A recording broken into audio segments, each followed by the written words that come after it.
나도 살람보다 그만 또 그게 말어 아좀 레이디 마 오늘 뭐 잤더니 나도 살람보다 이벤 아니네 남레일레 생겼다 우리 이벤 망이 도리가 싸고 그룹이 홈도 아이나 싸도리바니 이벤기 싸고 그룹이 홈도 아이나 싸도리바니 까먹어 Hello guys, मैं मोहम्मद राम नौकरी ngasi की वीडियो से कोई क्या रिएक्शन वीडियो ने अदुदी मतलब मानते हुए दा वीडियो हो गया से let's start the reaction इचा Inai सिंसिना आई हिंदू मीनेना कया दवाना सेंजरीबा पक्ति पक्तना हाँ कहीं नोंग तसाक चदुम अम्ता है कत्ती पोते ऐंगोंदा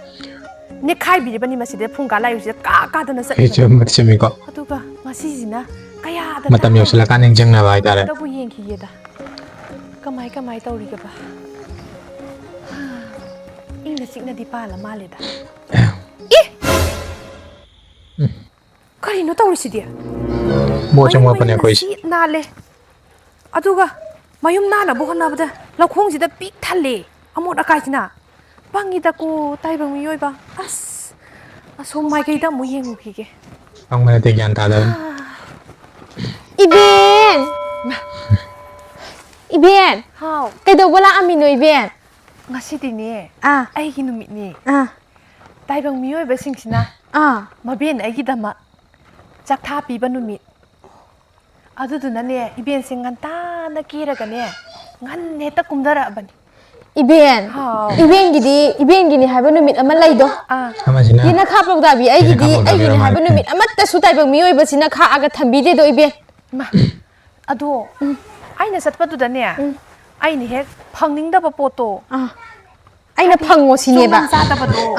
nang na thok he ta phangala loi de kai ya Eben ai budi kai ta sokam sa ba thabak tin da tawdra bani na ne adum amang seng oi dum sa jara ge Eben ha ra di adudi Eben horen pau thak pira age hoi ingita thak law na ai ne kamai tawri ge do ati thogi ko ho Eben sing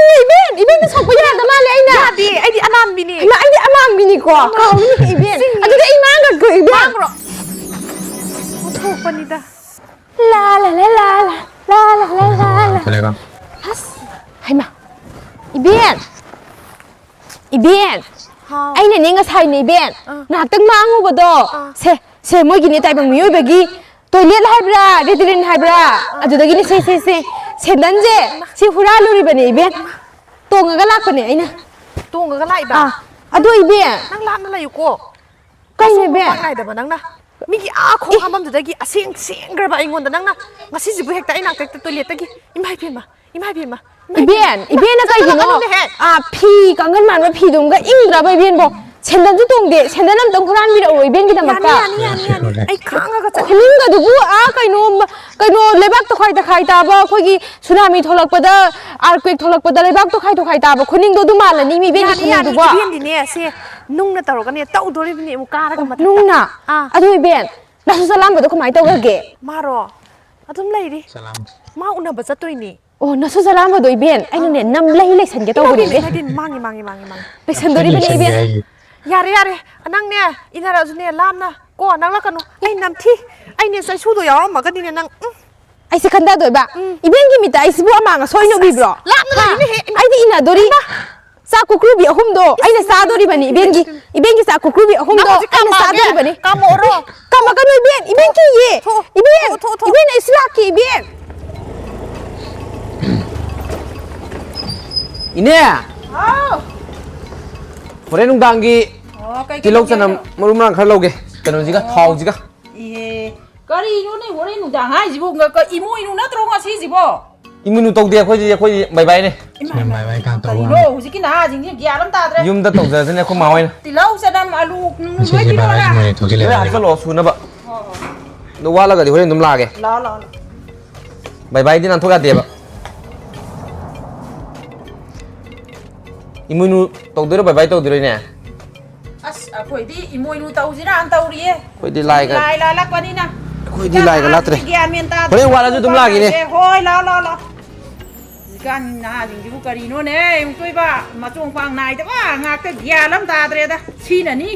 tau ri je ma da si re ga da e gari kai no tau re ga tau na ri jing je hai ma थोले Kaino, bye tau kada ba mi yaure ne he. Kanade, Eben gi matung sung inaraga, sa kukrubi amamam sabaduna, puk than badi kai dong sungam loy.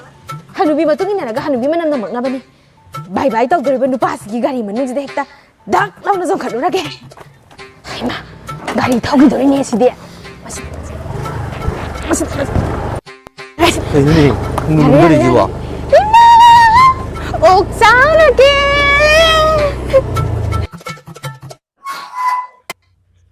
Eben, mayamdagine nacha ainane ihan hana kachabani Eben adudune Eben thauja bunbado nacha aingondane loin haidabiramo Eben afa bor bibiramo Eben nungai yafanaju hinjage Eben hai Eben gise loyani ne Eben aine bye gi mulangi Bye không lao gì. Cái sao tao này lại Hꯧꯖꯤꯛꯀꯥꯟꯒꯤ ꯅꯍꯥꯁꯤꯡꯁꯤꯕꯨ ꯇꯧꯔꯤꯕꯁꯤꯕꯨ ꯀꯔꯤꯅꯣ ꯑꯩꯅꯦ ꯃꯅꯝꯁꯦ ꯐꯠ ꯌꯥꯎ ꯂꯧꯔꯒ ꯆꯠꯈ꯭ꯔꯒꯦ ꯌꯥꯝ ꯌꯥꯝꯃꯤ ꯌꯨꯝꯊꯣꯡ ꯊꯧꯖꯥꯜ ꯄꯨꯝꯅꯃꯛꯁꯦ ꯃꯉꯣꯟꯗ ꯐꯪꯅꯕ ꯃꯤ ꯃꯌꯥꯝꯗꯒꯤ ꯃꯥꯅ 이한 하나 ꯀꯠꯂꯦ ꯑꯗꯨꯗꯨꯒ ꯉꯥꯍꯤꯡ ꯃꯅꯝ ꯅꯝꯕ ꯄꯨꯊꯣꯔꯛꯑꯦꯕ ꯕꯥꯏ ꯌꯥꯎꯅꯕ ꯅꯪꯅꯕ ꯍꯣꯠꯅꯕꯗ ꯂꯧꯔꯣꯏꯗꯦꯍꯦ ꯂꯧꯔꯣꯏ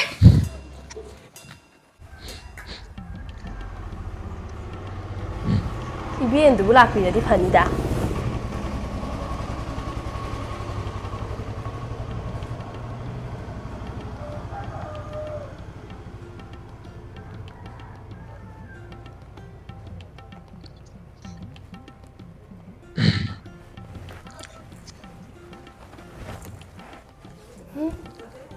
ꯄꯤꯔꯣꯏꯒꯦꯗ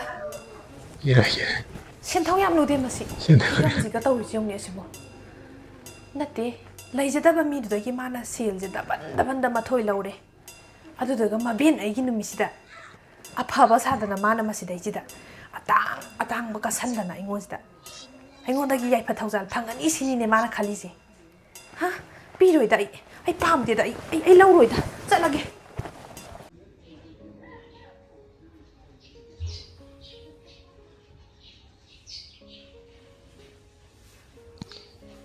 Selamat ꯀꯌꯥꯗ ꯃꯕꯨꯛꯅꯤꯡ ꯆꯪꯅ ꯃꯊꯃꯣꯏ ꯁꯦꯡꯅ ꯈꯨꯔꯨꯝꯕꯤꯕꯅꯣꯅꯦꯁꯦ ꯃꯕꯦꯟ ꯑꯩꯕꯨ ꯂꯩꯕ ꯂꯩꯇꯕ ꯉꯝꯖꯕ ꯈꯔꯁꯤꯅ